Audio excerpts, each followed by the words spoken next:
fitiavany no matoy zao antsika. Za mino fa tsara amiko ny tompo, ary ny koa fa ianao dia resy lahatra fa tsara aminao ny tompo. Tenena ny tenanao hoe tsara amiko ny tompo. Androso amin'ny fandarana manaraka isika fotoana ifaneketsika, ifanarahantsika no mivavaka ionona, mivavaka ho an'ny toko fa 20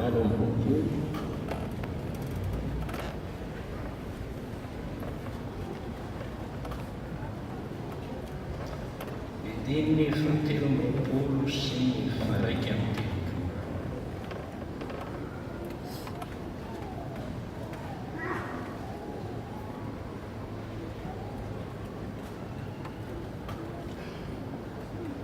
Ary efa nanao fotoana taminy ireo dia maro nakeo aminy.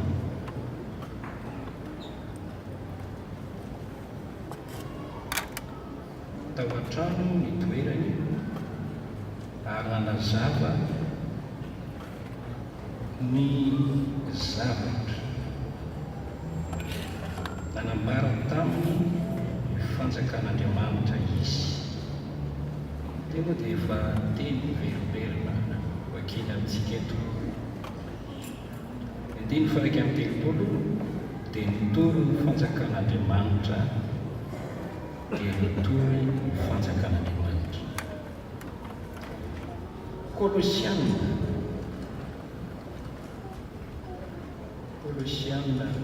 toko voalohany andiny faharoa ambin'ny folo sy ny andiny fahatelo ambin'ny folo ka misaotra ndray izay nampamendrika antsika anana anjara amin'ny lovan'ny olona masina eo mazava, sady nanafaka antsika tamin'ny fahefany maizy ka namindra antsika ho amin'ny fanjakana zanany malala. Averintsika ny andininy fahatelo ambin'ny folo miaraka isika rehetra. Isa 2 sady nanafaka antsika tamin'ny fahefany maizina ka namindra antsika fanjakana zanany malala. Dia raina ny tompo. Lioka toko fa 17.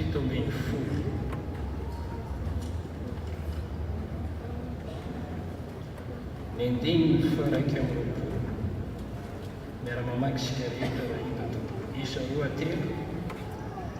ary ny olona tsy hanao hoe indro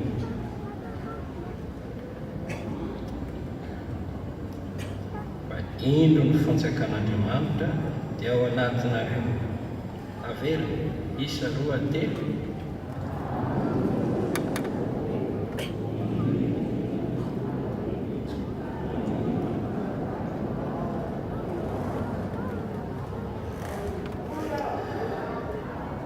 dia raina ny tompo.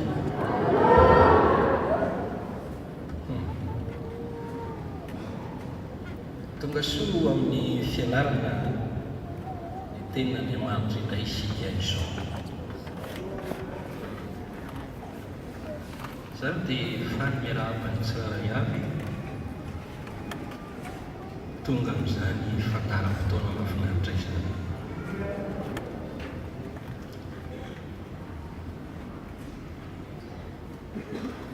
Izay ianarantsika eto amin'izao maraina izao dia momba ny fanjakan'Andriamanitra ihany. Dia raina ny tompo. Tena lohahevitra fianorena ity. Amen. arak'izany dia efa nandeha izany famarinana izany isika, satria androany no alahady faefatra raha tsy diso ato hitondranan'izany atytolivontsika teto nady voalohany volana nady manarakaraka nady manarakaraka androany alahady faefatra loha hevitra momba ny fanjakan'Andriamanitra.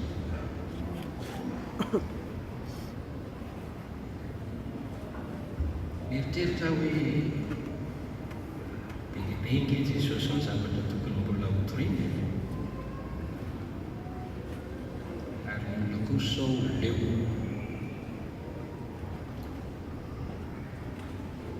kanefa nandrisy lahatrany fanahy masina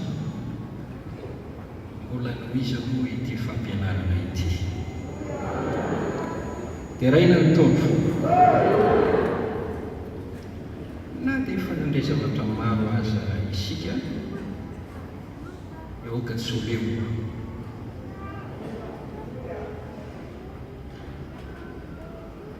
Manana anoanana sy etaeta mandrakariva.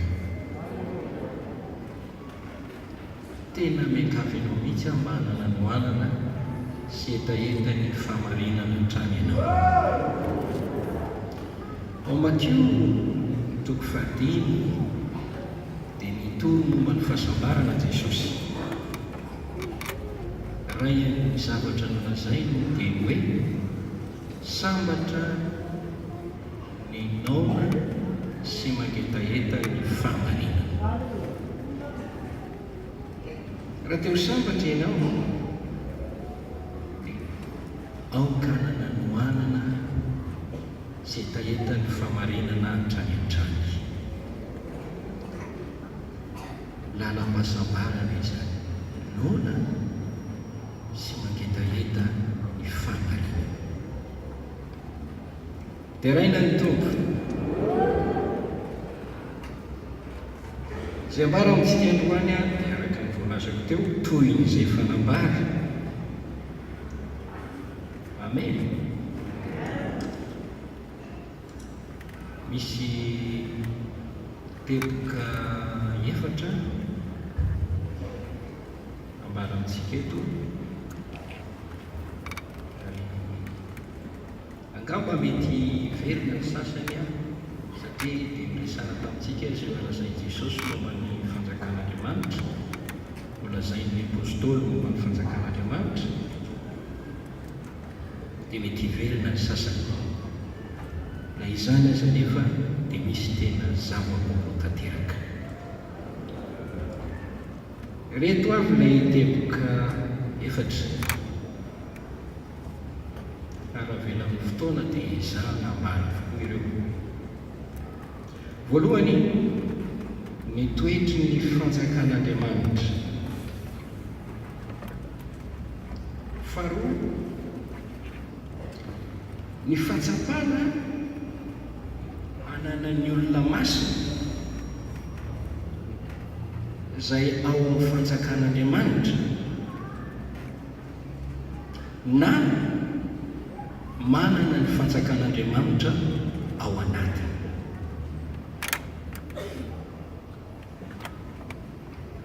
Ny toetra izay ny teboka manaraka,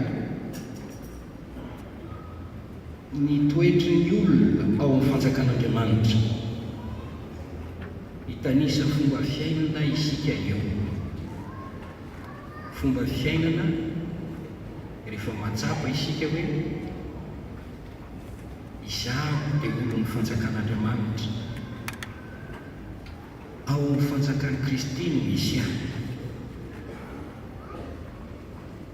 izaho dia manana ny fanjakan'Andriamanitra ato anatiko. Dia olona tokony anahoana moa isika?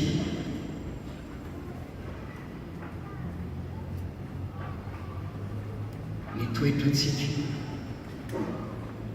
izay manana izany fahatsapana izany. Ny fahaefatra dia ny andraikitra na tolotr'Andriamanitra ho an'ireo olona ho anatin'ny fanjakany, ny andraikitra miandry azy ireo eto amin'ity zao tontolo zao ity. Ireo teboka efatra ireo no ezana ambara amintsika raha velan'ny fotoana dia miangavy ny fahalinanao ratrany. Teraina ny tompo, irary ny tsiraray avy anana faharetana miaraka amiko, ny fanahy masina ny hanampy ahy, ny fanahy masina hanampy anareo. Teraina ny tompo, nefa mety ny hira aloha eo am-pitsanganana isika na hira anankiray 8 sy 900. Avia miravoravo andeha ry nona sy reraka. Tsangana isika mapetribetrika tsara.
Ravoravo amin'ny famonjena Jesosy isika.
ny toetry ny fanjakan'Andriamanitra.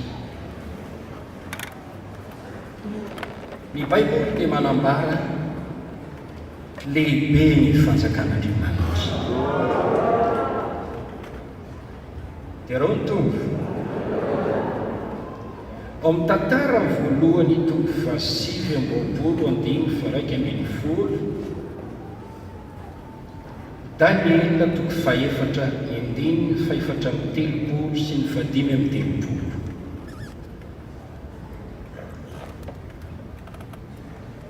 Ireo toko sy andinin'ireo dia ahitantsika filazana ny toetry ny fanjakan'Andriamanitra. Lehibe izany. Anao tsy eo ny falebiazana sy ny hery sy ny voninahitra sy ny famesena ary ny fiandrianana. Fa anao zay rehetra any an-danitra sy ety an-tany, anao ny fanjakana Jehovah, ary sanatra lohany ambon'izy rehetra ianao. Dia rao ny tompo ao amin'ny Daniela toko 4:4-5:30 mahita teny isika ao: ka dia misotra ny avo indrindra aho ary ny tena,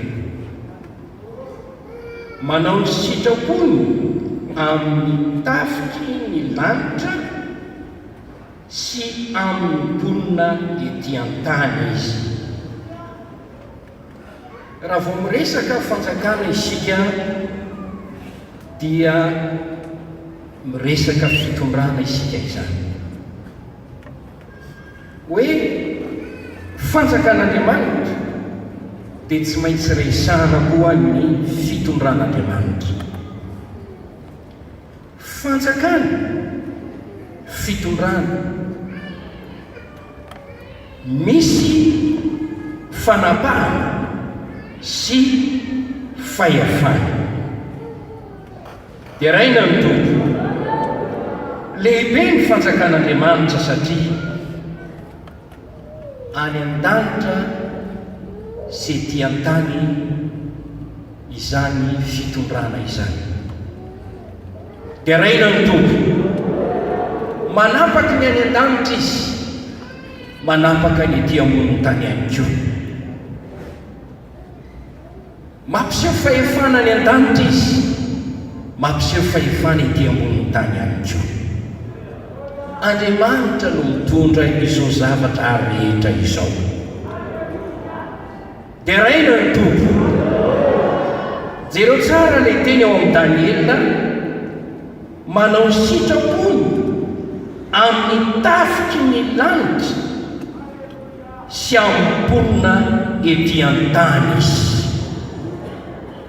Mampibaribary ny falebiazan'ny fanjakan'Andriamanitra izany. Tokony ho azontsika an-tsaina, tokony haresy lahatra antsika fa ny fanjakan'Andriamanitra dia fanjakana lehibe indrindra.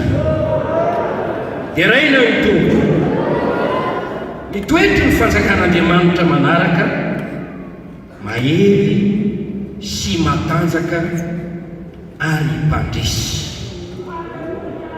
Ao amin'ny Hebreo toko 2:9-20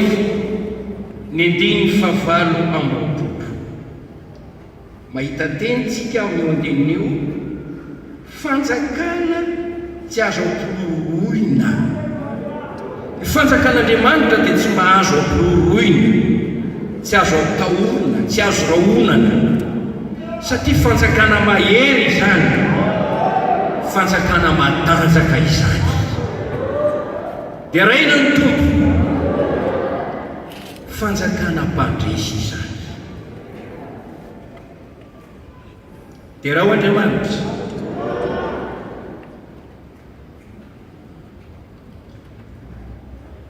tsy resy fa mpandresy.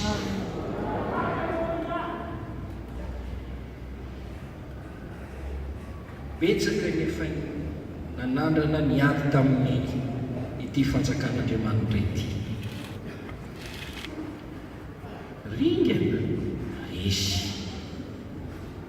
fa ny fanjakan'Andriamanitra mbola mpandresy mandrak'androany. Dia raha ny tompo tamin'ny ady rehetra natao n'ity fanjakan'Andriamanitra ity dia mivoaka ho mpandresy hatrany hatrany izy. Fanjakana mahery nandramany fanjakan'ny Satana no toerina sy ny edina fa tsy leo fa mitoetra ho mpandresy hatrany hatrany. Nanangana olona maro mihitsy Satana anohitra ny fanjakan'Andriamanitra fa sasapoana ireny rehetrarehetra ireny. Ringana sy levona lasa ny apasaka, lasa ny mielo ireny rehetrarehetra ireny, fa ny fanjakan'Andriamanitra mbola mitoetra mandrak'androany. Dia raha Andriamanitra, alleluia, ao amin'ny bokin'ny Korinthiana voalohany toko 5:20,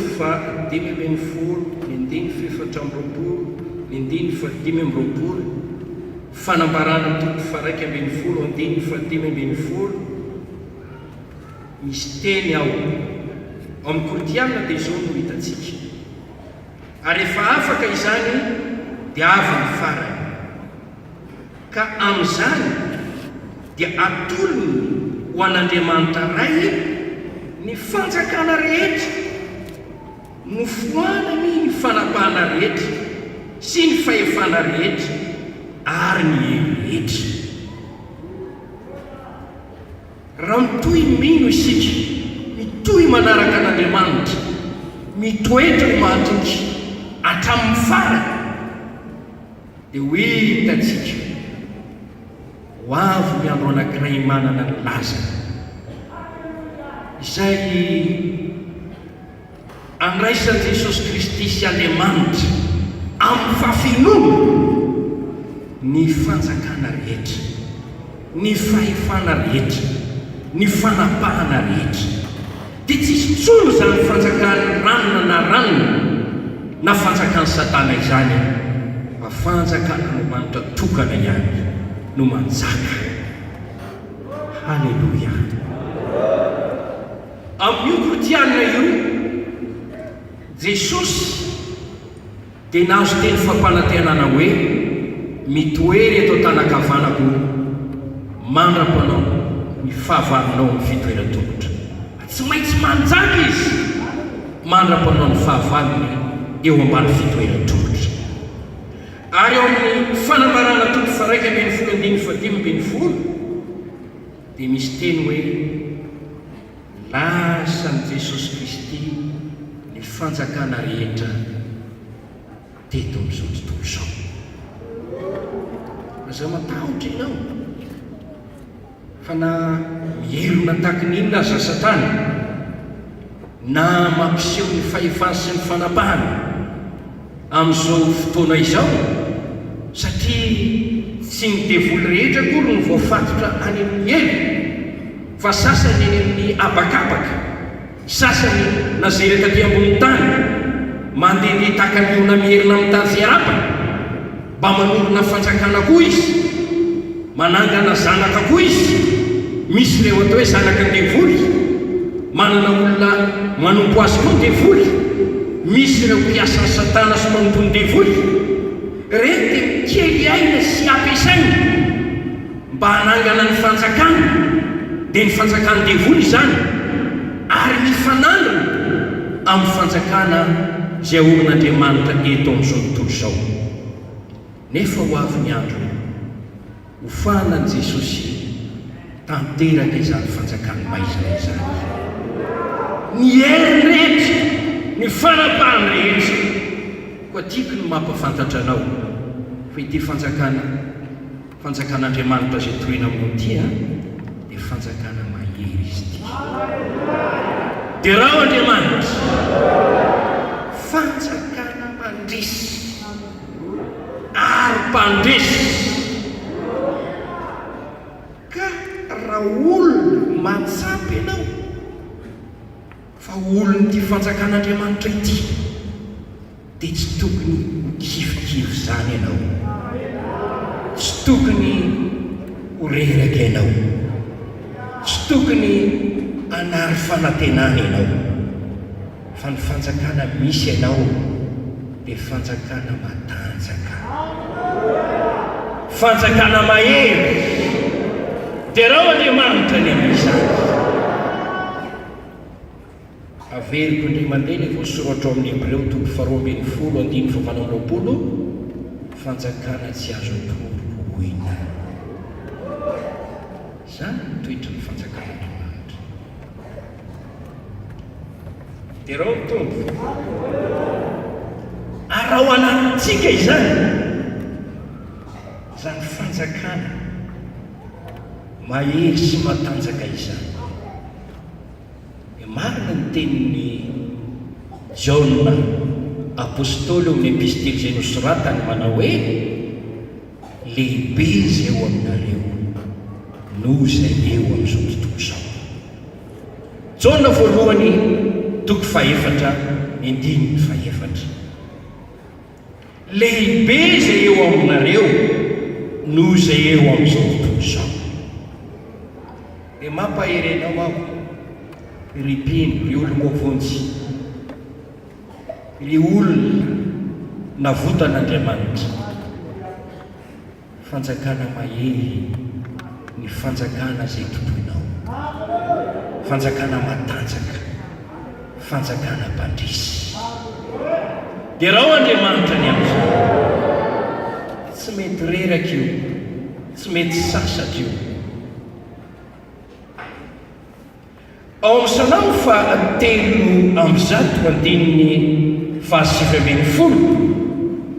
fanjakana izay manapaka izao tontolo izao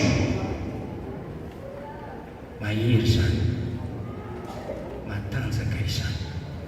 Amen. toetra n'ity fanjakan'Andriamanitra ity dia fanjakana maharitra, mandrakizay. Tsy hoe fanjakana vetivety ihany, fa fanjakana maharitra mandrakizay. Salamo 5:7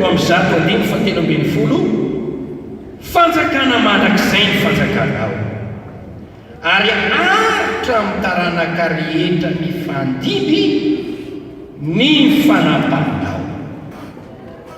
ao amin'ny Daniela 9:9 fa izy no Andriamanitra velona sady maharitra mandrakizay, ary ny fanjakany tsy ho rafa, ary ny fanapahany aharitra hatramin'ny farany. ao amin'ny Luka 1:7 fanapahana tsy manam-pataperana, ny fanapahan'Andriamanitra. dia raha Andriamanitra ny amin'izany zany ry havako mitoetra nyity fanjakan'Andriamanitra ity, tsy fanjakana vetivety fa fanjakana mandrakizay, fanjakana misy voninahitra. dia raha mitombo ao amin'ny Salamo 1:10 ilaza ny voninahitra ny fanjakanao izy. ny 2:20 ny ebe ny voninahitra ny fanjakana. misy voninahitra ny fanjakan'Andriamanitra, ny voninahitr'Andriamanitra no miseho amin'ny fanjakana. dia raha ny tompony amin'izany voambara ao amin'ny boky ny fanambarana 1:20 ho avy ny andro fa ny voninahitra sy ny haja ny firenena rehetra dia hoentinao amin'ilay fatateran'ny fanjakan'Andriamanitra. raha misy voninahitra ny fanjakana Amerikana zay voambara fa matanjaka, fanjakan'ny Frantsay na ny zareo Egyptiana, nisy eto amin'ny ny voninahitra misy amin'ny fanjakana samy hafa eto an-tany indray andro ao amin'ny fantaterany fanjakan'Andriamanitra dia hoentinao amin'izany fanjakan'Andriamanitra izany avokoa. Hevery ny tombontsoanao raha mahazo teny tsara ianao hoe enareo izay no tahiny ray midira mandovany fanjakana izay voavoavoatra ho anao hatramin'izay nahariana n'izao tontolo izao. Fanjakana feno voninahitra izany, feno famirapiratana izay tsy takatra ny saina izany. Ary ho gaga ianao, ho talanjona ianao rehefa tonga any, fa mihoatra no izay nofinofisinao ny zavatra hitanao any. Ary teny ianao hoe tsara ny tompo, sambatra vaovavontsy, tafita soa ty amin'ny fanjakan'Andriamanitra. Ay ve izao ny valin'ny fieritako, ay ve izao ny valin'ny fisasarako teo amin'ny fanomponan'Andriamanitra.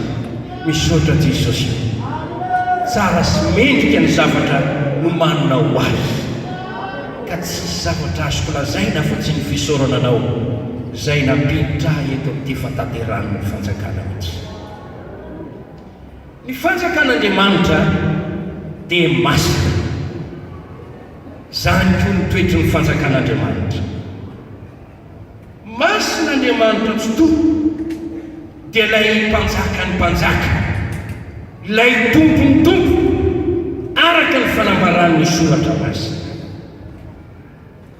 Ny momba ny fanjakany koa dia masina izany. Dia raha Andriamanitra voambara ny Baiboly fa tsy azo mpanota tsy mibebaka hidirana izy io, tsy azo mpanota na izay manao ota olovana izy io. Efa rentsika izany tao amin'ny fanambarana nataon'i Jesosy Kristy momba ny fanjakan'Andriamanitra, fa tsy rehetra manao amiko hoe tompokotompoko ny hiditra ny fanjakan'ny lanitra, fa izay manao ny sitrapony raiko izay any an-tanitra.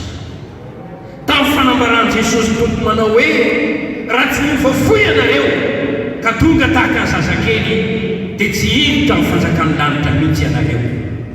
Fanambaran'i Jesosy tompo manao hoe raha misy olona tsy ateraka indray, ateraka ny rano sy ny fanahy, dia tsy mahazo mahita na miditra amin'ny fanjakan'Andriamanitra izy.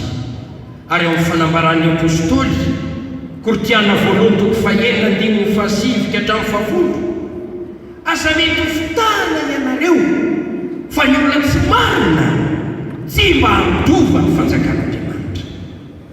Ary amin'ny Galatiana toko fahadimy andiny fahasivambin'ny folo sy ny faraiky amin'ny roapolo dia mitanisa ny asan'ny nofo izy sy ny karazam-pontana mety iaina amin'ny mpanota, fa izay manao izany zavatra izany tsy mba mitova ny fanjakan'Andriamanitra.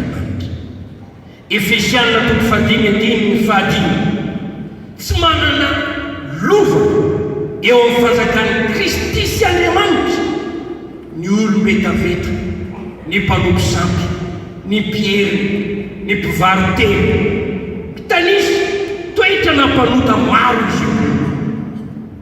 Masina ny fanjakan'Andriamanitra, tsy azo mpanota tsy mibebaka hidirana izany, tsy azo mpanota tsy mibebaka olovana izany, fa voambara kosa fa natao olovan'ny olona tian'Andriamanitra izany, nampanantena ho an'ny olona malahelo ny tompo, dia ireo malahelo izay ty azy, fa ireo no mitovany fanjakan'Andriamanitra araka ny voalaza ao amin'ny bokin'i Jakoba toko faharoa ny andininy ny fahafolo. Masina ny fanjakan'Andriamanitra. Izany ny toetra n'ity fanjakana misy anao ity, miolom-bovontsy. Raha isan'ireo izay nafahana tao amin'ny fanjakan'ny Satana ianao, nafahana teo ambanin'ny fanapahan'ny devoly, ka nafingy ao amin'ny fanjakan'i Jesosy Kristy zanak'Andriamanitra, dia tahaka fa ao amin'ny fanjakana misy famasinana no misy anao dia raha Andriamanitra ny amin'izay. Halleluia. Romanina 7:7 ny dininy 7:7. Hitantsika ny fanambaran'ny apôstôly Paoly fa ny fanjakan'Andriamanitra ozy dia tsy amin'ny finanana na ny fisotroana fa fifaliana sy fiadanana ao amin'ny fanamasina ary famarinana ao amin'ny fanamasina. Masina ny fanjakan'Andriamanitra, tsy fanjakany ota fa fanjakan'Andriamanitra, tsy fanjakan'ny lehilahin'ota fa fanjakan'Andriamanitra, tsy fanjakan'ny mpanota fa fanjakan'ny olo-masina. Masina ny fanjakan'Andriamanitra dia raha Andriamanitra ny amin'izay. Mbola toetra ity fanjakan'Andriamanitra ity manana zava-miafina izy ity. Zao ny voasoratra ao amin'ny Matteo 7:1-9. Satria ianareo no nomena alala ny zava-miafina ny amin'ny fanjakan'Andriamanitra. Io dia midika hoe manana zava-miafina ny fanjakan'Andriamanitra. Eny fa na ny fanjakany tany koa zany dia manana zava-miafina, manana ny sekretiny.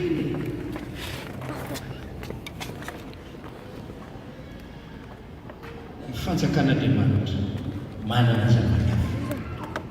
Mahafaly sy manavo anefa ny voasoratra ao Matteo 7:1-9 natao alala ny zava-miafina ny fanjakan'Andriamanitra izy. Raha iresaka fotoana foy aminao any momba ny hoe zava-miafina, ianao mety manana ny zava-miafina. Ny mpivady manana ny zava-miafina izay mety sy ambarany amin'izanisa. Ny ankizy koa dia mety manana an'izany.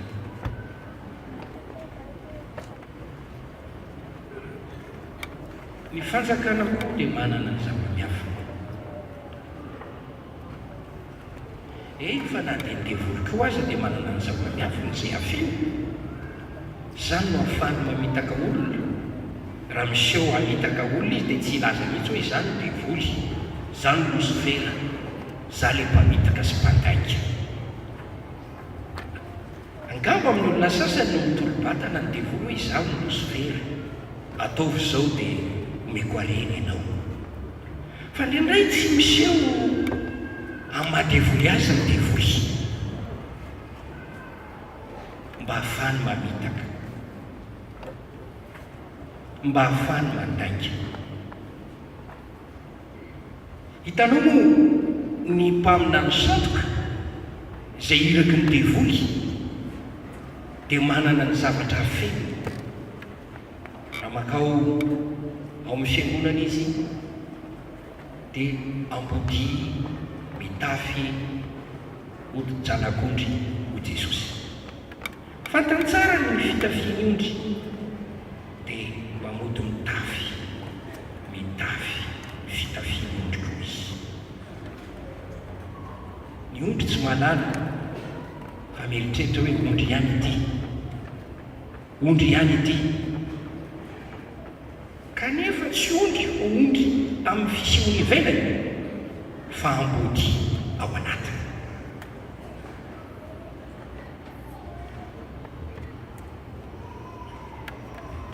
Reny mpamina ny satroka ireny dia mety ilaza tokosenteny ampahapahana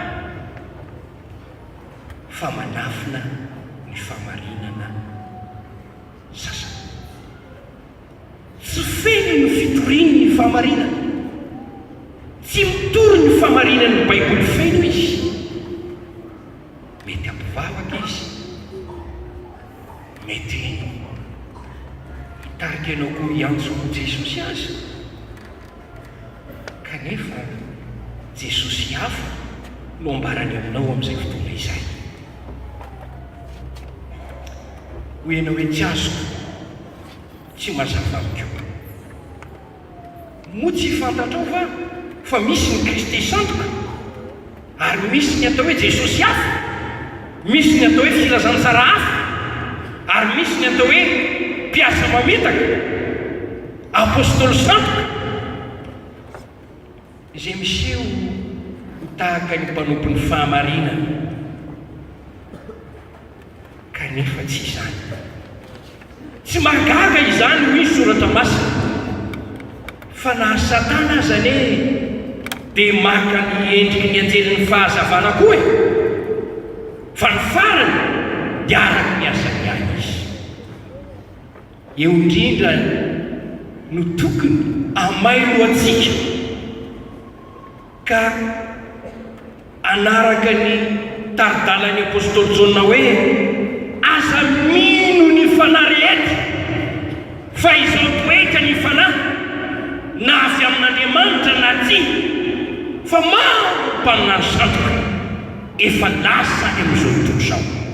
Afy tataontsika ihany izy ireny no miala, afy tataontsika ihany izy ireny no miala, mba tsy ho isan'ny namantsika manontany izy ireny ary tsy lazany marina. Tena lesona lehibe tokony ianaran'ny mpandinika Baiboly mihitsy ny atao hoe mpaminan'Andriamanitra marina sy ny mpaminany sandoka, mba ho hay ny manavaka ireo anankiroa ireo. Ankehitriny dehibe no mitonona ho mpaminany, mitonona apôstôly, mitonona ho bisôpy, mitonona ho irak'Andriamanitra, mitonona ho evangelista, mitonona paster. Saingy ivelany ihany ireny dia mety ahitana fahagagana mamitaka, fa tsy mamokatra toe-mpanaraka an'Andriamanitra, tsy mamokatra fahamasina-piaina eo amin'ny olona izay taria. Ary indray aza tsy reno mihitsy ny fitoriana ny fibebahana, tsy reno mihitsy ny fitoriana ny helo, tsy reno mihitsy ny fitoriana ny fahamasina, tsy reno mihitsy zany tokoteny ny kapoka sy manenjika mpanota baobabona ho an'i Jesosy zany. Atoriteny mandambolambo, mahay mangaro pôsy, mahay maka mandrotsaka ny ara-bola, eto zao fa aso amin'izao ianao, ataovy izao, ary bakoelina ao amin'ny lahateny sy ny toriteny izay ataony lay atao filazantsara ny fanambina. Tsy ratsy akory izany, fa misy tokoa ny filazantsara ny fanambinana, fa raha mankiny izy ka toy ny ambomona tsy mahavovo dia mpaminany sandoka izany. Raha mpitoro ny famirapon'Andriamanitra rany fotsiny, fa tsy mampitandrina ny olona ny amin'ny ota, tsy mampiomana ny olona ny amin'ny fitsarana ho avy, tsy mampiomana ny olona, fa raha miaina amin'ny fahotanany ianareo e, raha miaina amin'ny otany ianareo e, ka miazona otany ianareo e, na inona ataonareo dia hidy aminareo ny lanitra indray andro, fa ho any elo anareo.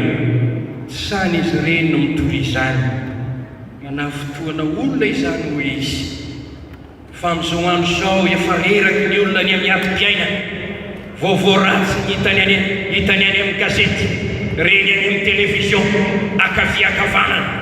Tsy ilaina intsony no mitory ny elo any am-piangonana, fa nao hitory fiadanana, kanefa ny Baiboly dia miteny manao hoe ezaho ny fiantsonao fa zao tao malemy, ambarao amin'ny oloko ny fahotany, ambarao amin'ny oloko ny elony, fa izao Jehovah mbola tadiaviny ihany. Hitanao ny fahadiso-kevitra amin'ireny mpaminany tsy mitory ny fahamarinana feno reny. Mangataka amin'Andriamanitra isika mba anangana mpitory-teny be dia be, hitory ny fahamarinan'ny Baiboly eny, eto amin'ity firenena ity Andriamanitra.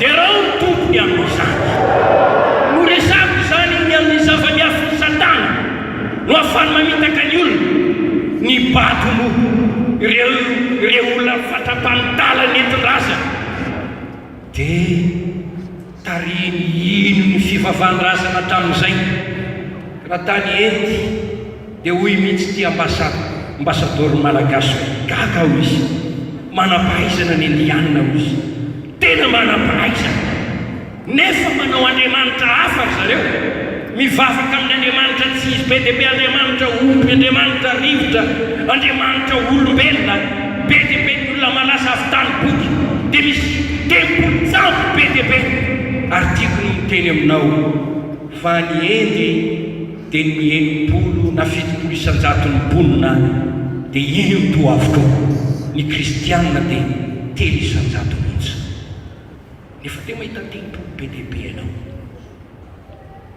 tanao ilay zava-miafiny devoly manangana an'izany izy zany endrika fanompotsy ary ito Madagasikara dia mbola mahita isika zany fanompotsyampy izany zay mahatonga afaton-drazana iny mivavaka ary maro tamintsika reto no tao no atsambaina tao voafitaka tao fa no mitana mahery Jesosy zay isetona antsika nafahana tao amin'izany fanjakany maizina izany ho amin'ny fanjakany mazava isika kely misy ny zava-miafiny devoly ampiasain'ireny mpaminany sato ireny dia tao ohatrany voatady koa ohatrany toe tanteraka tokoa izay zavatra lazainy nefa ny Baiboly dia miteny fa raha misy mpaminany mitonanao anaraka Andriamanikafa anaraka izay tsy tena Andriamanitra feny ka na dia tanteraka azy ny famantarana sy ny fangagana ataony dia aza manaraka azy hoy soratra masina fa mizaha toetranao Jehovah Andriamanitra mba halalany zao amponao nanaraka ny didiny ianao na iorona mitiavana koa tsy fangagana ny mamaika hoe ary misy azao azy ary misy azao fa toky tsy mamitaka famarinana sy famasina mpiaina dia raha Andriamanitra ny amin'izany ary raha nananao io iainanao io tsy diso ny lanitra ianao satria ny Baiboly manao teny manao hoe miasa mitaky famasinana fa zay tsy manam-pamasinana tsy ahita ny tompo ny amin'ny zava-miafin'Andriamanitra manana ny zava-miafina tokoa Andriamanitra an Jehovah ny zava-miafina fa antsika sy ny zanatsika ny zavatra ambara dia torona miatoko fasiry amby-roapolo ny andiny fasiry amby-roapolo misy zava-miafina ho fanjakan'Andriamanitra na io tenin'Andriamanitra io aza misy zava-miafina be bebe halleluia ny filazantsara misy zava-miafina mangatao aho i Paoly mba ampafantarako ny zava-miafiny filazantsara ilobava ny fasahina ampafantatra ny zava-miafiny filazantsara ary eo amin'ny epistily ny apôstôly Paoly dia nilazalaza io zava-miafina nampafantaran'Andriamanitra azy io dia ny eo ny epistily nosoratany Paoly fa ho hitanao an'izany isaoran'Andriamanitra fa namanana ny zava-miafiny aza izy dia asehony ho an'izay matahotra azy zany asehony ho an'ny olona sakaizana zany asehony ho an'ny ampaminany mpanompony zany ary Andriamanitra dia Andriamanitra miasa mahalala ny zava-miafina rehetra na azy amin'ny devoly aza fantana maika ny zava-miafitsika amin'ny amin'ny fitsarana rehefa velarina ny boky dia ho tsaraina isika araka ny zava-miafitsika tsiraray avy zay miainantsika Andriamanitra mahalala ny zava-miafina aza mieritreritra mihitsy hoe anafin-javatra amin'Andriamanitra itsolo raha misy fahotana fa zay mitsotra mafiny faotany mahazo famiraposy-ampiny. Asa misy afeny ny otanao raha misy zany, mianjaanja sy miariary eo anaten'Andriamanitra isika, ny fipetrakytsika, ny fandehantsika, ny fijorotsika, fantatr'Andriamanitra avokoa. Mahalala ny fisainantsika izy, mahalala ny eritreritsika izy. Tsy misy zavatra miafina amin'Andriamanitra. Ary hitanao fa na dia ny mpaminany aza dia ampiteneny eo amintsika, gaga ianao indraindray rehefa manatrika ny fivoriana amin'ny tony fiangonantsika etony. Ohatra nisy milaza ireny momba ny fiainanao, ohatra ianao iry ilay voatory tetian'ny bibipetra, ka hoy ianao hoe za zay ho anahy mihitsy zay, izay tsy nanaraka anao tany ary tsy misy olona mitatitra aty, fa Andriamanitra zay mampiteny anay eto mampiariary ny fiainanao, mba ho fanasitanana anao, mba ho famonjenanao, mba ho fitahinanao, mba akaiky anao hoe velona sy mahery ny tenin'Andriamanitra toriny eto amin'i Jesosy. Dia raha Andriamanitra ny amin'izany. Halleluja! Mahalala ny zava-miafina rehetra Andriamanitra, fantany ny zavatra rehetra, ka ny fomboantsika azo moa voaisany na zay ho ataontsika ratsy zay amin'ny fiafarany sainantsika na amin'ny fahaterantsika azy, fantany tsy misy miafina amin'Andriamanitra. Fa mahafinaritra eo Andriamanitra io, izy dia mahazaka ho ihany amin'ny fahitana ny mombantsika rehetra. Fa lazaiko anao fa raha ianao no mena halalany eo anatin'ny fon'ny olona sy ny zava-miafiny olona, dia ianao ny olona fadiran'ovana indrindra eto ambony tany. Ahoana moa raha fantatrao ilay raha vavinao zay miteheteka aminao io, fa mpamadika anao any ambadika? Tsy alahelo va ianao? Tsy alahelo va ianao? Asian'Andriamanitra faty ny fahalalana zava-miafina zay omeny antsika. Raha mivavaka ny afisika ny amin'ny zava-miafina ny amin'ny fitondran'Andriamanitra ny fiainanao, hoe ahoana mihitsy ary ty fitondran'Andriamanitra ty, inona ny anton'izao hoe tena tsy takatra ny saiko mihitsy mo tsy miteny vanerantsika anankiray hoe ho azavain'ny tompo an'olina, miafina zay ratrapoko tsy te amin'ny tany aho. Dia indray ianao dia mampitany tenanao miafina hoe nahoana ranona ny toy izao fa izaho nefa izao, dia olona ho lasa daly ianao raha izany. Dia ianao ve ny teny hoe nahoana riady natao fohy kely ohatran'izao fa ranona natao lavaranjana ny, nahoana riady natao ngita volo hoe fa ranona natao tsobolo hoe, nahoana reny natao malama volo hoe natao ngita volo, fa ny aty tsotra ty tsy tiako hoe maniny. Ho lasa daly ianao raha izany, ho lasa daly ianao raha izany. Maninona raha natao fotsifotsy ohatran'ny ranony, fa izaho ty lasa maninona raha mba natao maintimainty ohatran'ny ranony, fa maninona ny tsy natao raha daholo ny zanako, fa nahoana ny dia vavy daholo, fa maninona raha mba nasiana vavy sy lahy izy reto, ny an'ny sasany tety lahako ho vavo. Dia raha lasa daly ianao raha izany. Tsy tia misy zavatra tsy fantatro mihitsy, ka na ny piraita-po aza tsy mitovy ny enda, fa Andriamanitra nanao azy rehetra amin'izay fantany fa izay mahatsara azy. Ka raha hitenana hoe ranona zao nahazo vady, fa izaho tsy mba nahazo vady, iza ny mahalala zay hitondran'Andriamanitra anao hoe nga takatry ny sainao zany.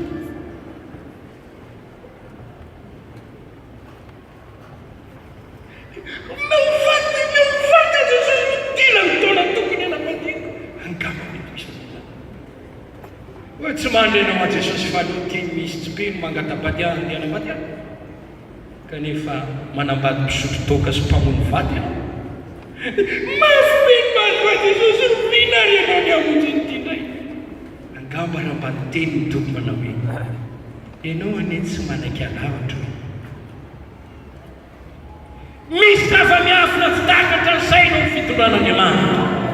Ny olona rehetra tokony anaiky ny lahatra izay hitondran'Andriamanitra azy, ary ampianaran'Andriamanitra hoe misaoran'Andriamanitra amin'ny zavatra rehetra, fa zany aloha sitrapon'Andriamanitra ao amin'ny Kristy Jesosy ho anao. Alleluia. Tsy mety ny monomonina, tsy mety ny manome tsinan'Andriamanitra. Ny fitondrany tsara indrindra na dia tsy takatra ny saina azy. Jesosy mpiandro ianao dia mpiandro tsara, manana hevitra izay heverina anao, hevitra tonga fiadanana fa tsy ozy. Amenao farany misy fanantenana. Noho izany mitombena tsara miandro an'i Jehova, ka na dia tsy meny anao ary ny fahalalana ny zava-miafina rehetra. Mahereza mahatanjaha, tombena tsara ihany, amarinona ny ten'Andriamanitra ny fiainanao, fa fantany izay mahasoa anao. Dia raha Andriamanitra ny amin'izany, betsaka ny zava-miafina Kristy anjarantsika ny mivavaka. Tompo ampalalao ahy izay tokony ho fantatro. Tsy manao kilevitsika raha ohatra ka tsy nampahafantarana. Izay zany ny fantana. Za aloha raha nahalala mihitsy atany am-Pentoana ory pastera Latafia, fa ianao dia zao daholo ny ady-trianao rehefa miditra ka fantatro tsy piriny azety. Angamba tsy tafiditra, tsy tafiditra, tsy tafiditra fa eny Andriamanitra. Halleluia. Tiako tenenina anao misy zava-miafina ho fanjakan'Andriamanitra. Ny fitondrany, ny fahalalany tsy takatra ny saina, ny fitondrany sarom-patara, dia indray tafitona amin'Andriamanitra isika rehefa tsy asehoan'Andriamanitra ny antony ny zavatra ataony. Manao zavatra izy fa tsy fantatro ny antony. Inona reny antony ty e? Inona reny antony ty e? Izay ataoko ankehitriny ozy tsy fantatrao, fa ho fantatrao ihany rahatry zay. Zay mamarina n'ilay tononkira hoe hoaza va i Tompo anao rina, oka tsy foketraka ianao, mandrosianina maro aza ny zavatra tsy takatra ny saina. Dia misotra n'Andriamanitra amin'ny zavatra rehetra. Dia raha ny Tompo na ny fanjakan'Andriamanitra azy dia voalaza fa taky ny arenana feno. Ao amin'ny fanoharana izay nolazain'i Jesosy Matteo 7:24 tahaka ny arenana fenona hoy izy. Fa isika nomena ny fahalalana ny arenana fenona io. Dia raha ho Andriamanitra, toetra ny fanjakan'Andriamanitra. Noharin' Jesosy tamin'ny zavatra maro ny fanjakan'Andriamanitra. Araka ny hitantsika ao amin'ny testamenta vaovao. Tamin'izany fanoharana izany no nanambaran'i Jesosy ny toetoetry ny fanjakan'Andriamanitra, ny zava-misy ao aminy, ny fomba fisehoana. Halleluia. Andray ohatra anankiroa. Matteo 7:13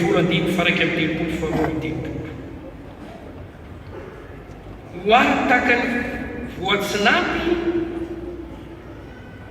ny fanjakan'Andriamanitra izay nanay ny lehilahy anankiray ka nafafy tany an-tany.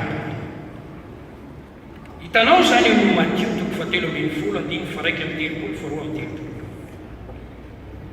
ary nanao fanoharana afa-ko tamin'izy ka nanao hoe ny fanjakan'Andriamanitra dia tahaka ny voatsinapy izay nanay ny lehilahy anankiray ka nafafy tany an-tany, fa kely tokoa noho ny vo rehetra izy, kanefa rehefa naniry dia lehibe indrindra amin'ny anana ka tonga azo dia avy ny voromanidina eny miabakabaka ka mitoetra manazy.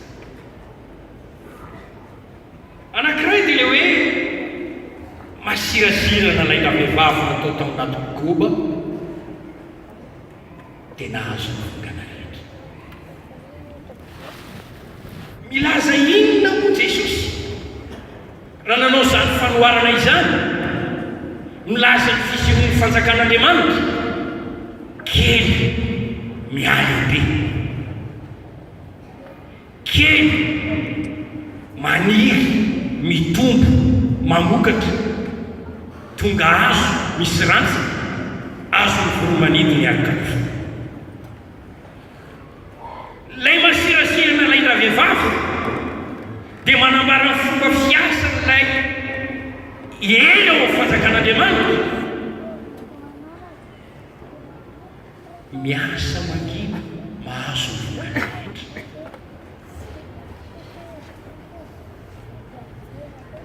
Io no ahitantsika lesona ny amin'ilay toetra ny fanjakan'Andriamanitra araka ny fanambarana Jesosy. Marina tokoa Jesosy irery ny tonga dety dia niditra tao amin'ny mpianany, ny mpianatra 2 matoky tonga 20 le 20 tonga 10 sy alinalina. Dia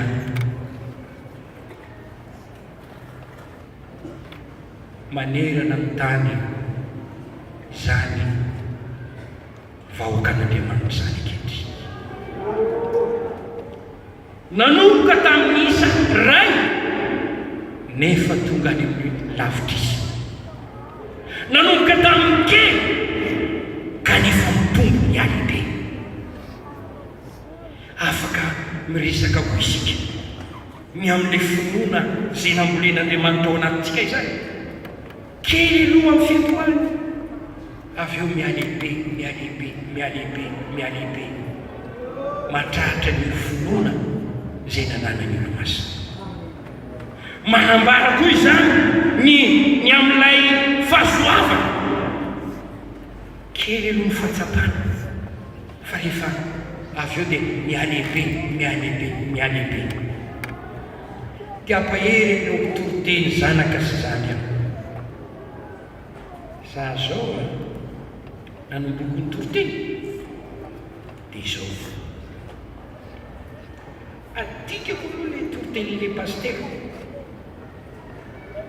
Voadika tsara dia ao an-trano amomelona izy. Averiko hatramin'ny fietsy rehetrarehetra mihitsy feo.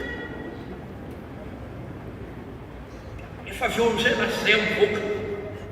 Dia ino averiko tsisy valaka raha io amin'ity copie-coller. Lay izay pastera mandalo teo amiko dia tiako alaina tahaka daholo. Na ny fomba fivavaka, na ny fomba fiteny, zany amin'ny fomba zaza. Magaga nefa fa dia nampiasain'ny tompo izany fomba izany. Fa rehefa taty aoriana napetrako tary zany hakamo zany, fa nandray ny vantana izay zavatra nomen'Andriamanitra. Kely mialehibe, koa ianao aza mieritreritra mihitsy fa ny zazakely teraka androany dia ho tonga antidandroany. Tsy misy zazalahy teraka androany ka ho tonga antidandroany.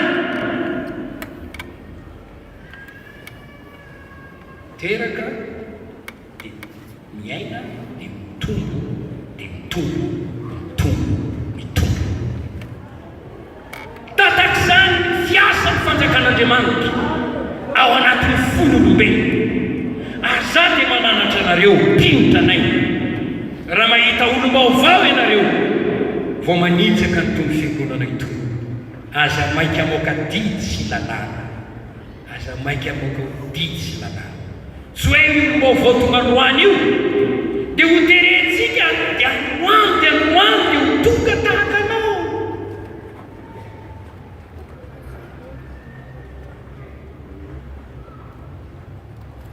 Ka na ny ankizy aza mo toejaza ny vehivavy anankiray, mialatsiny aminareo izay tena mahay azy fa tsy hoe mahay aminareo kotra. Mbola voalohany ho mitoejaza 2 volana, 3 volana, 4 volana, 5 volana, 10 volana, 9 volana.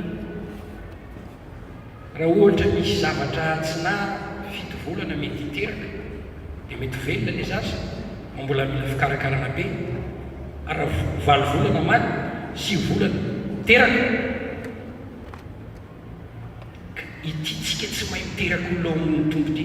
Vao mitsaika ilay zaza vao migadona ndray mandeha atao am-piangonana. Vao torotoroiny efa kotabainao sady, ankarianao sady.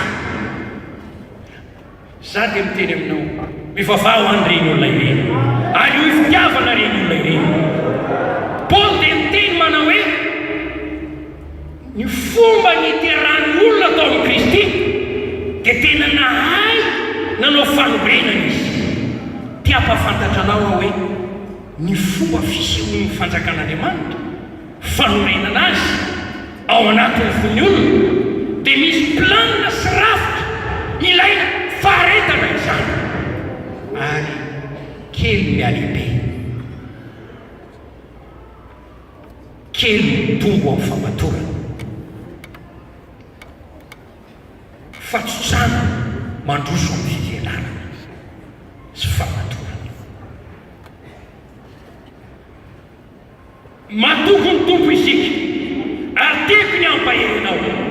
Zaho dia tsy matahaka amin'ny Paoly, zaho dia tsy matahaka amin'ny Petera. Andriamanitra ngamba tsy niantso ahy. Zaho ny toriteny tamin'ny tao anaty rindrina aloha, olona tsisy olona no nitoriako teny voalohany.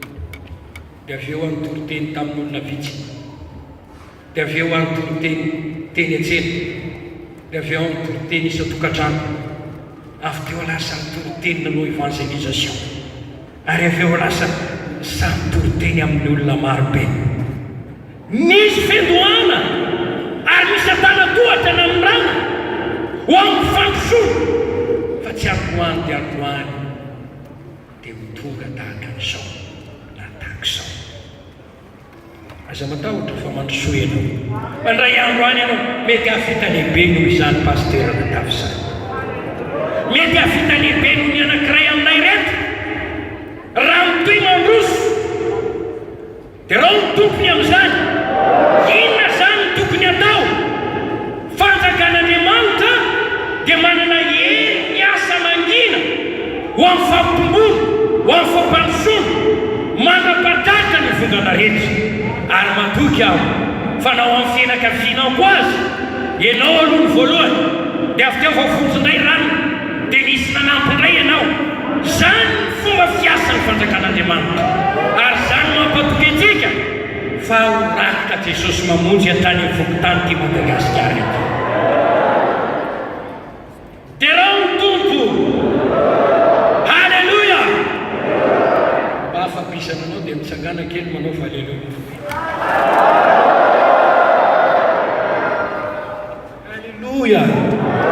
Mairesa raha vavy efa mbola hitombo anao, mbola hitombo amin'ny fahasoavana ianao hoe, mbola hitombo ny finoanao, mbola hitombo ny herinao, mbola hitombo ny vokatra eo aminao.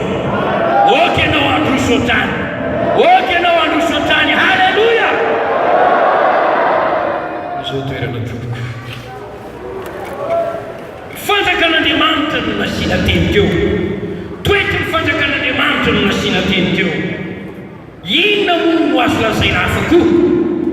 Fanjakan'Andriamanitra dia Andriamanitra mitondro amin'ny fahefany ary amin'ny fanabahana, ka manao ny sitrapoly amin'ireo olona manaiky anjakany, na ny anjely na ny olombelona, manaiky tapahana dia tanteraka eo aminy zany fanjakan'Andriamanitra izany. dia rao ny tompo Jesosy nampianatra antsika hivavaka hoe ho tonga niny fanjakanao. Matotoko fahenan'iny fafo ho tonga niny fanjakanao. Inona reny mety hevitra izany vavaka izany e? Manambara ny fiverenan Jesosy zany avy Jesosy tompo.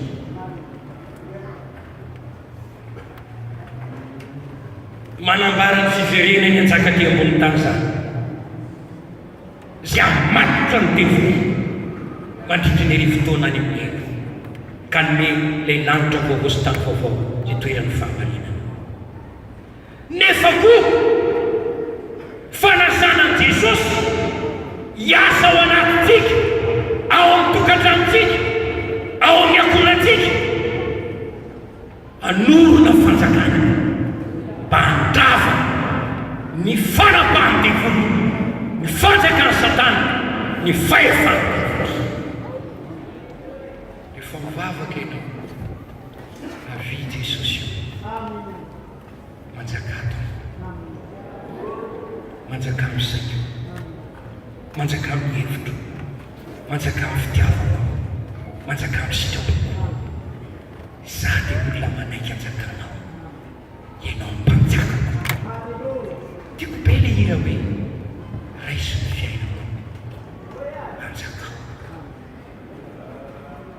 Taovy sinja findriananao fo, taovy lapanao fo, oka misitraponao tao. Aza vela isy fanapahana hafa kotra ny fanapahana manapaka. Aza vela napaka azy mety faratsiny na ny hery ioto, aza vela napaka ny fahefana Satana. Oka ny fanapahanao, fahefanao no anjaka ny fiainana. Zany mivavaka izany dia vavaka tokony tonga. Halleluja. Hita miteboka faharoa isika. Fitiniko satria lava be le hery resany eto. Ny fahatsapana tokony hananan'ny olona izay ao amin'ny fanjakan'Andriamanitra, izay manana ny fanjakan'Andriamanitra ao anaty. Toetra tokony ho hita eo aminy, ny andraikitra ny andrasy.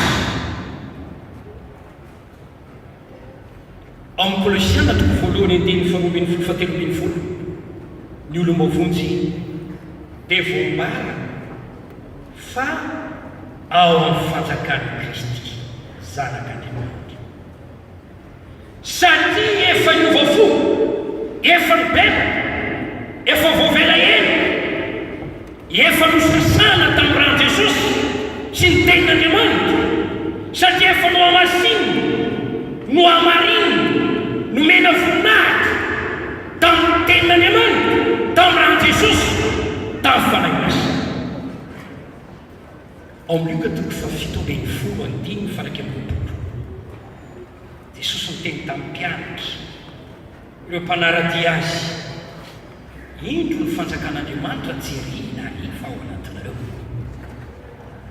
Ny olombelona eto ambonin'ny tany zany dia misy reto klasy olona eto. Ao amin'ny fanjakan'Andriamanitra misy azy. Amen. Gamba ny olombavonjy dia miteninao zaza, zaza, za le olona ao amin'ny fanjakan'Andriamanitra. Satria rehefa niova foa dia navela hiditra, satria rehefa nandeha niteny Jesosy aka, nino izay naneraka azy dia nafindra ny ana tamin'ny fahafatesana ao amin'ny fiainana. Dia rao Andriamanitra, satria efa nateraka indray aho, no vaosin'Andriamanitra ny fiainana, olo ny fanjakan'Andriamanitra. Raha ny fanjakana ny resahana, tsy ao amin'ny fanjakan'ny ota intsony, tsy ao amin'ny fanjakan'ilay mpanjaka ny famizinana intsony. Tsy manana fahefana amiko ny devoly, tsy manana na inona amiko ny devoly. Jesosy no natao anatiko, fanamasina no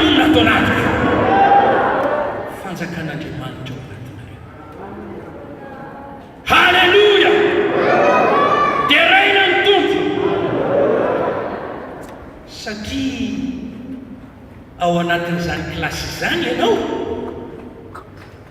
amin'ny maolomavonjy ianao dia tokony izany inona no fahatsapana tokony anananao toetra manao ahoana no tokony anananao inona no andraikitra miandrenao mamela amitina mba ho azonareo tsara fahatsapana tokony ananana matsapa faovovonjiny Jesosy diky izany hoe afaka amin'nyota afaka amin'ny herimota afaka amin'ny fahefahantevoly ihany vita fihavanana amin'Andriamanitra sakaizan'Andriamanitra fahatsapana tokony ananana izany matsapa matsiaro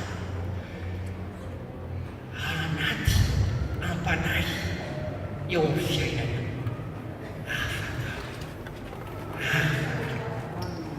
na dia fosin'eo tataloha atabatra misaotra ny tompo azy nampamendrika anana lovy eo amin'ny olo-masina voavonjy eo ankehitriny resy mitaoka resy daholo reny afaka amin'ny herimota afaka amin'ny fahefahantekiny napetsaka zany fitaovany zasamana hoe ty satana tsy amivoky anao satana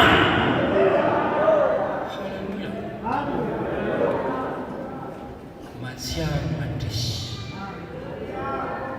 manana firaisinao zao amin'Andriamanitra Andriamanitra Jesosy Jesosy ahy zany ny fahatsapana tokony ananan'ny olona ao amin'ny fanjakan'Andriamanitra fahatsapana manoloana ny herin'Andriamanitra sy ny fanamasina matsapa fanandray fanomeza dia ny fanahy masina io fanamasina io no vavolombelona tomokase fa olo ny fanjakan'Andriamanitra tao aminy ianareo rehefa nino no nasiana tomokase tamin'ny fanahy masina raha misy tsy manana ny fanany Kristy dia tsy azy izy satria zanaka ianao dia ran'Andriamanitra ao am-ponao ny fanany zanany antsoina hoe Amanay mandray ny fanahy masina matsiaro hoe manana ny fanahy masina fahatsapana fanandray ny batisan'ny fanahy masina inona moa ilay batisan'ny fanahy masina fanomezan-kely ambony no izay fandraisana ny fanahy masina tsotra ara-vantany vao nateraka indray no dia mandray asan'ny fanahy masina mahazanaka azy fa rehefa ataon'ny fanahy masina batisa izy dia mandray hery avy amin'ny fanahy masina ho vavolombelona anatanterany asan'ny fanompona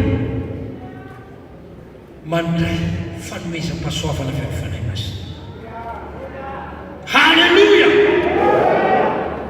ary avy eo mandray asa fanompona ministera avy amin'ny fanahy masina zay manoka azy ity ny antsonao ianao dia mpitariky ho evangeliste ianao ho pastera ianao ho mpampiaraka ny tenin'Andriamanitra ianao dia ataoko apôstôly ianao dia ataoko mpaminany ireny dia fanomezan'ny fanahy zay manangana olona anana ministera anankiray lehibe ao amin'ny fanjakan'Andriamanitra mahatsapan'izany ny olon'ny fanjakan'Andriamanitra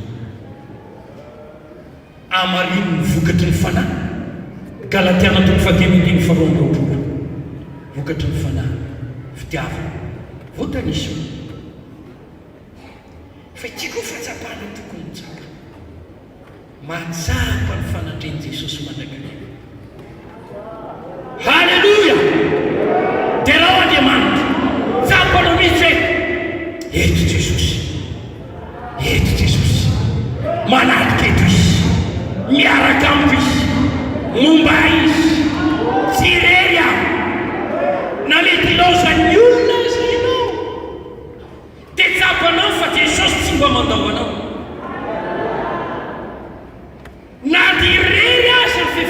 tenanao, Jesosy tsy mamelanao hery.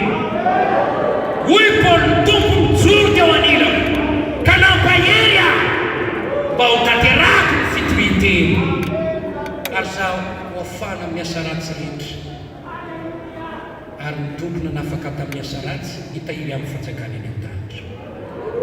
Fatsapana, azonao hoe zany fatsapana izany, io zavatra manokana spesiala mitraika ao amin'ny fanahinao, ao amin'ny tenanao. Io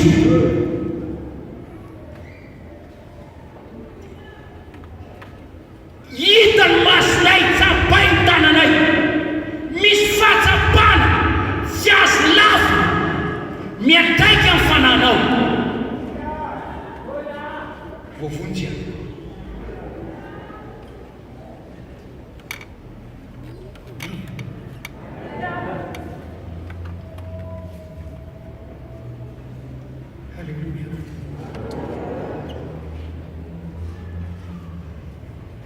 Ratsy fatsapana izany, ianao le olona mampalahelo, ianao le olona maomena, ianao le olona mandeha anjambany eo amin'ny fanomponan'Andriamanitra, ianao ngamba naman'le olona hoe nahoanina tsoany dia mpamiezaka ihany aho. Arantahiny misy olona eto miaino akeky, mety nanana izany fatsapana izany, fony voniny, fony fanataobatisy, nefa tateorina very zany fatsapana izany. Miverena ny fitiavana voly, miverena amin'Andriamanitra, tsarovy ny toeranao fontsonanavo, ka mibebamanao fa zao voalohany fity andro anio ity, ny kasian'Andriamanitra no mitray, ny anitenan'Andriamanitra ny heriny aminao mitray. Ananana fatsapana, mahatsapa favaozy, mahatsapa favakiny fananasina. Oh, halleluja, halleluja, halleluja, halleluja, halleluja, halleluja.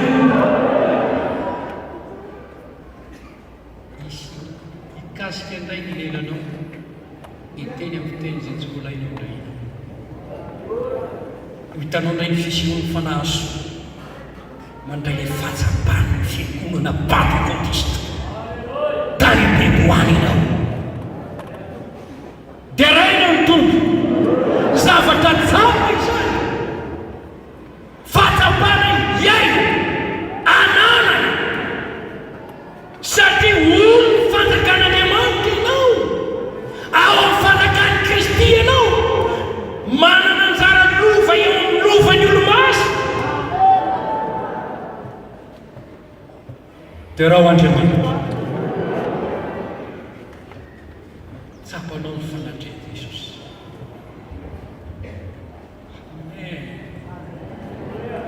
Oh, mety amoritsina ny lohanao, mety hiafarana amin'ny fatanao rehetra, te hitomany ianao indraindray, ary te hikohaka hivavaka iny, ary hitanao le fanatrehan'ny Tompo aminao rehefa mivavaka naiza naiza. Fatsapana fa tsy lavitra Jesosy voakaiky. Tokony hanana izany fatsapana izany, na iza olona izay nalain'Andriamanitra ho an-tena, na lanta ao amin'ny fanjakany tempoly ka nafindriny ao amin'ny fanjakany. Dia raha ho Andriamanitra,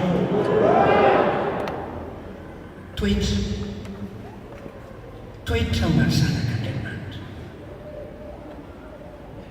pino pakatoan'Andriamanitra, pino miorona amin'ny tenan'Andriamanitra,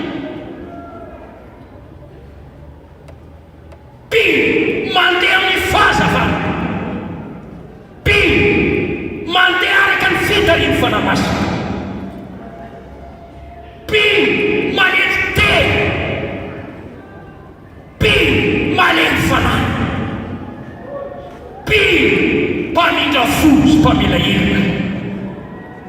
Pino manahaka ny Kristy amin'ny zavatra rehetra. Pino malala-tanana ary mahafoy zay mety ilain'Andriamanitra amin'ny fiainana. Pino manana toe-panaraka n'Andriamanitra. Pino miaina amin'ny fahadiovam-pito-ranteny sy fahadiovam-pitenena. Miteny mahitsy, tsy milaza lainga, olo mifanjaka an'Andriamanitra, mampisotoetra tsara toy izany. Pino mino sy manaja ny mpaminany na ny mpanompon'Andriamanitra zay ny ran'Andriamanitra. Toetra izany, toetra na Pino, olo mifanjaka an'Andriamanitra, zanaka mifanjaka an'Andriamanitra. Raha resahana izany toy ny fitaratra ao fiainanao, mba tena kely le toetra na mazavady. Mba Pino mpakatò ve ianao? Mba malay fanahy tahaka Jesosy ve ianao? Mba manao ahoana ny tena loko ny vavaka ao? Asa mamitantena le tompoko ao. Fa mbola nivela ny fanjakan'Andriamanitra ianao raha tsy mity ao amin'ny fiainanao izany. Asa milaika ny devoly zay mandrobo anao, mamitaka anao, ka mety hiteny aminao hoe Pino tranainy tato amin'ny Jesosy mamonjy aho. Tranainy tokoa ianao, efa niala tamin'ny fitiavanao voalohany, efa simba amin'ny toe-pananao. Mety manana titra tokoa ianao, fa ianao le olona tsy manetry tena, tsy mba malemy fanahy, ianao le olona tsy mpakatò sady tsy manaja mpanompon'Andriamanitra. Betsaka izany ankehitriny, maro izany ankehitriny, manao ny tena io troso, zay ny sinagoga ny Satana.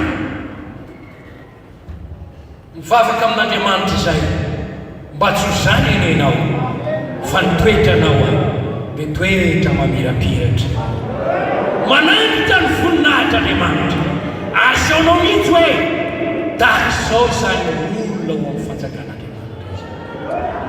Ary atao fitsidika n'ity atao fitsapany fitsidika n'ity fiangonana ity. Fa olona manana toetra mateotisika eto. Dia raha Andriamanitra ny amin'izany. Halleluja! Maka fotoana mba hiresanao amin'ny ao akaiky. Raha olona vaovao izy dia tokony hoe makasitraka tena ty tena mivavaka ho anao. Raha isy ny adresy raha azo atao dia atero ty aminay eto. Ohatra hoe tonga eto dia samy maka ho azy, tonga eto samy marakay. Olo ny fanjakan'Andriamanitra isika. Andraikitra manompo an'Andriamanitra mandrakariva, miaka amin'ny devoly sy ny asa isanandro. Inona andraikitra? Miaka amin'ny devoly isanandro isanandro. Amen. Amen. Halleluja.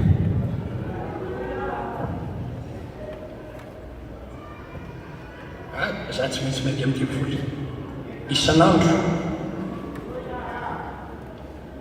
mitady izay androsoa ny fanjakan'Andriamanitra, mivavaka mandrakariva, manaiky vahiny sy mpivahiny meto.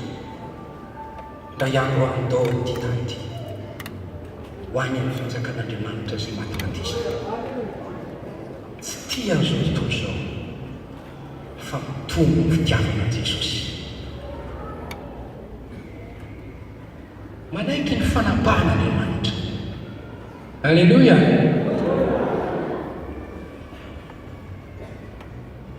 Manaiky sitrapon'Andriamanitra tanteraka. Ekeko izay taninao aho, ekeko izay sitraponao. Amen. Tompo, oka tsy sitraponao atao fa nianao, ianao ny mpanjakako.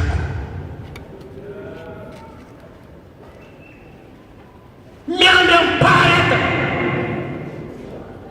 miandry amin'ny fahatsovana, ny fiverenan'i Jesosy eny amin'ny rano.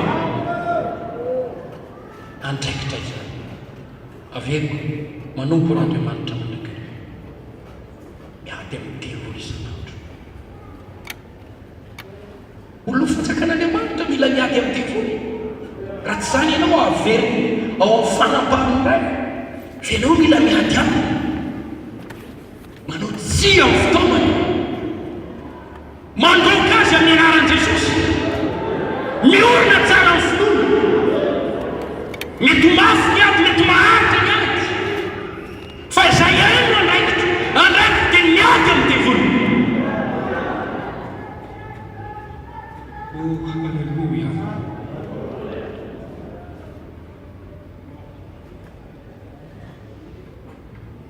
Voarainareo hoe olona ny fanjakan'Andriamanitra ianao rombahonjy. Misoran'Andriamanitra noho izany fanambarana izany. Halleluja! Ataovy azo antoka maha olona ny fanjakan'Andriamanitra anao. O kananan'ireo fahatsapana voatanisa rehefa tadiao meo fahatsapana ny faharitanao mety tokony hitondranao amin'izany fahatsapana izany. Tsy zavatra lesarina fotsiny io, fa zavatra tsapa ao anaty ao. Le fiainana manak'izay zavatra tsapa ao anaty ao. Matoa Jesosy nanohatra hoe zay nino aho izy olon-drano velona iboiboika ao akibo, dia ny fanazy efa ho raisiny mino azy no lazay tamin'izany. Sa entina ilazana ilay fanambasy mitoetra ho anaty, mona ho anaty tahaka ny olona loharano boiboika ho izy amin'ny andiny hafa izay ampololoitra fiderana an'Andriamanitra tolombava etaeta tsy mety mitsara mianakaiky an'i Jesosy, mianompo an'i Jesosy, mianao sitrapo an'i Jesosy, loharano boiboika mba ampololotra vavaka ao anaty fahatsapana iery mampientanentana tsy makameo eo amin'ny fanomponan'Andriamanitra. Olona ny fanjakan'Andriamanitra. Halleluja!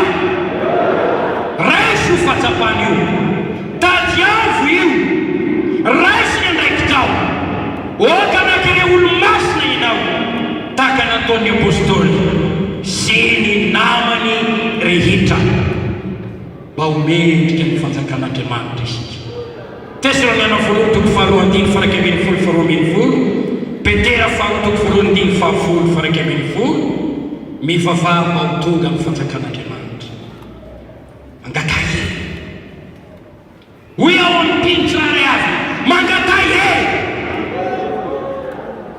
tsy amikely no avitana ho an'ity fanompona ity a, tsy amin'ny herin-tsaina, tsy amin'ny fahaiza, tsy amin'ny fahalalana, tsy amin'ny tanjakana nofo, fa amin'ny hery ny fanahy masina. Noho izany mangatay e meo e ao Andriamanitra ô, anaovako ny sitraponao, itoerako mendrika ny olona ny fanjakanao, mba hijoroko ho iraka aho ho ambasadornao aho na iza toerana misy aho, anaky anao amin'ny zavatra rehetra. Satria ny fanjakan'Andriamanitra tsy amin'ny teny fa amin'ny hery. Mila manana hery ianao fa mba mitodika manokana indray aho amin'ireo klasy ny olona zay tsy manana fahatsapana fa olona ny fanjakan'Andriamanitra. Misoran'Andriamanitra aloha fa nentinento anao androany. Gambo ianao dia hoe raha izany rehiresana pastero za dia tena mbola rakitry nota feno devoly aho. Zany mbola matainga andray, zany mbola miteny ratsika andray, zany mbola lavo amin'ny fotana toy izao e. Ianao zany mbola eo ambanin'ny fanapahany devoly. Raha mijery anao Jesosy dia honenana anao fo. Ngoraka izy ankehitriny. Teteny izy hoe ry zanako vavy sy zanako lahy, ry mpanota mahantra, eto amiko ny fanafananao, tonga andravana isan'androy, tonga anesitry ny fahotana. Raha ndeha vonoty ianao, raha mety hafako ianao dia ho afaka androany. Kamba ny veron-dalana ianao. Raha izany fahatsapana ny fanamasina zany dia hitanao mihitsy hoe tsy mbola nahatsapany a pastera mivavao ahy toko mivavaka ho anao zay amin'ny teny io ty, mba ho tsapanao ny famangina-Andriamanitra anao. Halleluja!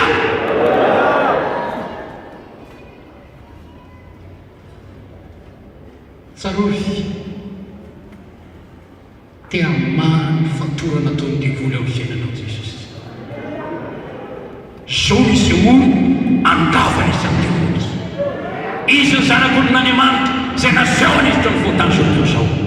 Zao no nanirany anay ampahiratra ny masonao, ialanao amin'ny maizina ho ao amin'ny mazava, ialanao amin'ny fahefan'ny Satana ho ao amin'ny fahefan'Andriamanitra. Mba tianao ve no afara? Raha misy maniry fanafana, oky hitsangany ao anatren'Andriamanitra. Oky ianao hitsangany ao anatren'Andriamanitra. Te hisidronanao amin'ny tanany Jesosy amin'ny teny ity. Te hamary ao fatorana mahazo anao izy. Te hitondranao eo amin'izany atao hoe tany fanafana izany izy.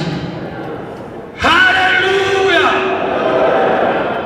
Dia raha ho Andriamanitra azo ataony manafaka anao androany, azo ataony manafaka anao androany.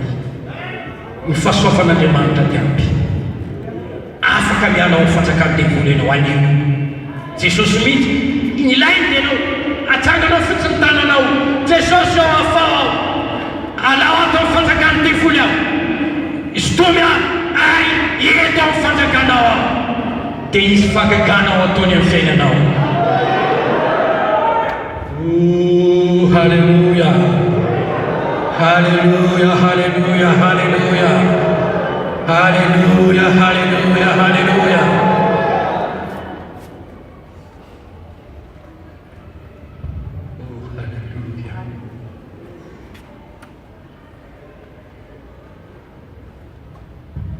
Halleluja. Ary afaka mampiditra ny fanjakan'Andriamanitra anaty. Tsy ary ao anaty. Ka mifonao sy ny vatana dia hidira ny fahasoavana. Jesosy manjaka fiainana izany. Tsangany am-baravarana izy. Raha misy meny ny feony ka momony varavarana dia hiditra ao izy. Avelao re Jesosy hiditra ao. Reraka ny ota vahenao, avelao Jesosy hiditra ao. Misalasala vahenao, avelao Jesosy hiditra ao. Resy matetika vahenao, avelao Jesosy hiditra ao. Dia aorony aorinao ilay fanjakany, dia anana fahatsapana ny amin'ny zava-panahy ianao. Tsarona hoe sambatra ianao. Halleluja.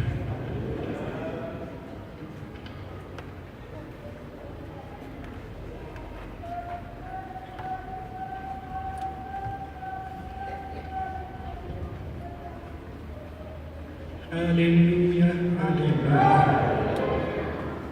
Halleluja, halleluja. Oh, halleluja. Oh, halleluja. Avelao Jesosy tompona.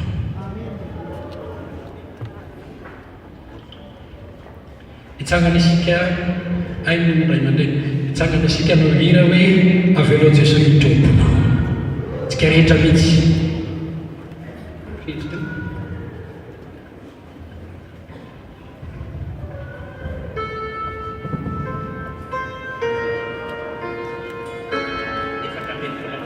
Efatra ambinipolo amby zato.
Mbola misy misalasala angataka-andro engavy ianao amin'ny anaran'i Jesosy amim-pamonjena mety.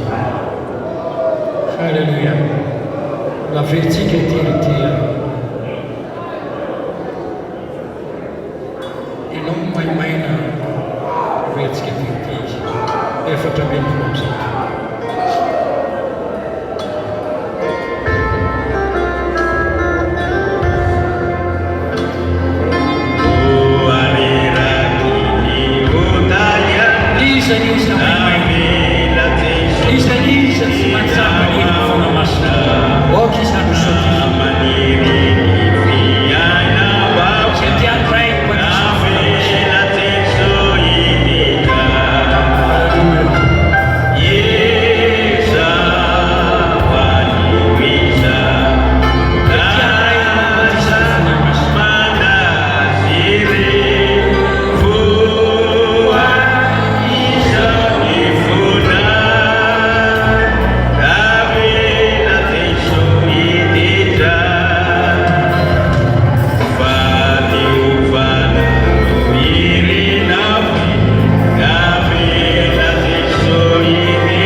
Alleluia.